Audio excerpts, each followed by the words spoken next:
अभी हम gas viscosity के बारे में पढ़ेंगे। गैस विस्कोसिटी यानी कि विस्कोसिटी का मतलब आपको पता ही होगा कि जो गाढ़ा, मतलब कि जैसे पानी है, पानी पतला है, इसके मुकाबले में शहद जो है वो गाढ़ा होता है। तो गाढ़े होने की वजह से क्या होता है कि अगर पानी को आप अगर किसी गिलास से नीचे अगर उसे गिराएं, पानी को निकालें गिलास से, तो वो जल्दी से निकल जाता है और शहद जो है वो आहिस्ता आहिस्ता देर से निकलता है। इसी तरह गैस जो है वो भी विस्कस होती है। उसकी विस्कोसिटी का क्या है कि जैसे कि पानी या शहद या कोई भी ऐसा लिक्विड है वो जब बहता है, जिस तरह गैस भी बहती है, गैस भी, तो जो लिक्विड है उसमें भी लेयर्स होते हैं जो बह रहे होते हैं। उसका जैसे आपने सुना होगा कि समुंदर जो है उसके नीचे वाली जो है सतह, उधर लेयर्स, वो जो पानी की उधर की वहाँ की लेयर्स हैं वो तेज़ हैं, ऊपर की जो है वो इतनी ज़्यादा नहीं, लहरें तेज़ वहाँ पे। इसी तरह गैस है, गैस की भी लेयर्स होती हैं। तो इसका मसलन ये एक पाइप है और पाइप में से एक गैस गुजर रही है, गैस की लेयर्स हैं। अब देखो ये जो पाइप की दीवार के साथ वाली लेयर है एक, ये वाली, ये लेयर स्लो है और इसी तरह इसके बाद ये वाली उससे फास्ट है, ये उससे ज़्यादा फास्ट है, ये सबसे ज़्यादा फास्ट है। इसी तरह जो इस दीवारों के साथ जो लेयर्स हैं वो स्लो हैं, और जो जैसे जैसे आप बीच में इन दीवारों से दूर होते जाते हो वो फास्ट होती जाती हैं। वो क्यों? क्योंकि दीवार के साथ गैस की जो लेयर जा रही है वो दीवार उसके साथ फ्रिक्शन पैदा कर देती है, रुकावट पैदा कर देती है, क्योंकि वो उसके साथ लग के जा रही है। तो इसी तरह ये जो फ्रिक्शन है जो इस लेयर में था, इसके मॉलिक्यूल्स जो स्लो हो चुके हैं वो ऐसे यहाँ से मूव करते हुए इस लेयर में आ जाते हैं, और इसके जो फास्ट मॉलिक्यूल्स हैं वो इधर आ जाते हैं। तो इसी तरह इसका भी एक मूवमेंट जो है वो चलती है और कायम रहती है इसके मुकाबले में, और इसकी भी ऐसे ही चलती है।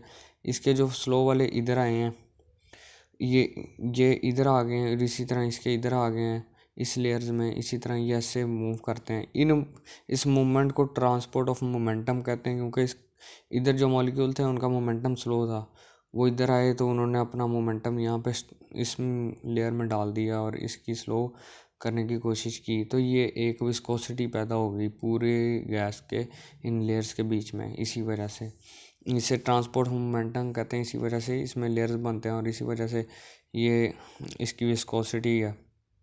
अब हम इसकी बात करते हैं फार्मूले की, क्या है ये? एफ से मुराद है फ्रिक्शन।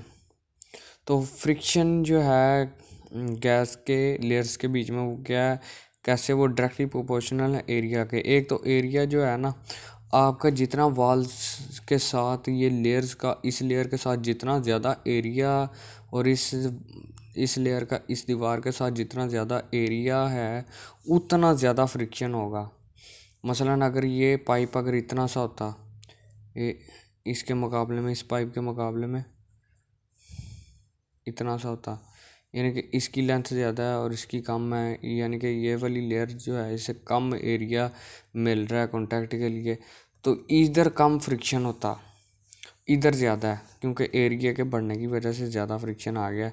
दूसरा ये है कि ना, इसका डी यू से मुराद है वेलोसिटी, यानी कि इसकी डी यू जो है वो रफ्तार का वो फ़र्क है, यानी कि वो फ़र्क है रफ्तार का जो कि इन दो लेयर्स के बीच में है। मतलब कि इसकी मैंने आपको बताया स्पीड कम है, इसकी उससे ज़्यादा है। तो ये इन दोनों में जो इनकी स्पीड में, वेलोसिटी में फ़र्क है वो डी यू है। तो यानी कि जितना ज़्यादा इनके बीच में फ़र्क होगा, फ्रिक्शन उतना ज़्यादा होगा। मतलब कि ये अगर बहुत ही ज़्यादा स्लो है तो इसे भी स्लो कर देगी, क्योंकि ये ज़्यादा है तो इसका मोमेंटम बहुत ज़्यादा इससे फ़र्क रखता है। ये जब इधर आएगा तो इसे स्लो करेगा। इस तरह डी एक्स, यानी कि इन दो लेयर्स के दरमियान डिस्टेंस, एक्स से हमारा डिस्टेंस, तो इन दोनों में जो डिफरेंस है, मतलब कि डिस्टेंस है इन दोनों के दरमियान, अगर ये ज़्यादा हो, मसलन ये वाली इसके करीब है इस लेयर के, ठीक है, ये वाली दूर है, तो ये वाला जो है फ्रिक्शन इससे ज़्यादा रोकेगी, इसके मॉलिक्यूल जल्दी जल्दी इधर आएंगे क्योंकि वो करीब है उसमें आएंगे और उससे ज़्यादा रोकेंगे, असर करेंगे उस पर बनिस्बत इसके। तो जितना ज़्यादा दूर होगी उतना कम मतलब कि फ्रिक्शन होगा, ये इसलिए नीचे है। तो इसको हमने प्रोपोर्शनैलिटी कांस्टेंट जो है इसको ख़त्म करके इसको प्रोपोर्शनैलिटी कांस्टेंट डाला है, जिसे हम कोफिशिएंट ऑफ विस्कोसिटी भी कहते हैं, ये आपके सामने। तो ये जो है ये विस्कोसिटी का कोफिशिएंट है, ये इसकी वैल्यू आप ऐसे मालूम कर सकते हैं। ये यहाँ पे ले आएँ, इनको रीअरेंज करें, इसे इधर ले आएँ, इसे इधर ले आएँ। इसी तरह ये इनका फोर्स का न्यूटन और डीएक्स का मीटर, और इसी तरह ए का एरिया एम स्क्वायर, और ये जो आपके पास है वेलोसिटी इसका, ये आपने डाला फार्मूला और इसको ऐसे किया तो ये आपके पास आ गया। ये विस्कोसिटी का आपके पास है जो कोफिशिएंट है। ये क्या है कोफिशिएंट है, ये बताता है कोफिशिएंट के अब दो लेयर्स हैं आपके पास, ये जो गैसेस की दो लेयर हैं इनके बीच में ये जो है इसके मतलब कि जो आपके पास कोफिशिएंट ऑफ विस्कोसिटी है, अगर यहाँ पे जो एरिया है इसका, ये वाली गैस है इसकी लेयर है, इसका एरिया आपके पास एक एक मीटर हो, आपके पास 1 मीटर स्क्वायर आपके पास ये हो इसका एरिया, और ये आप इसके मुकाबले में अगर इसका कर रहे हैं कोफिशिएंट का, ये 1 मीटर दूर हो, ये वाली लेयर इससे कितनी मीटर 1 मीटर दूर हो, और ये 1 मीटर एरिया हो।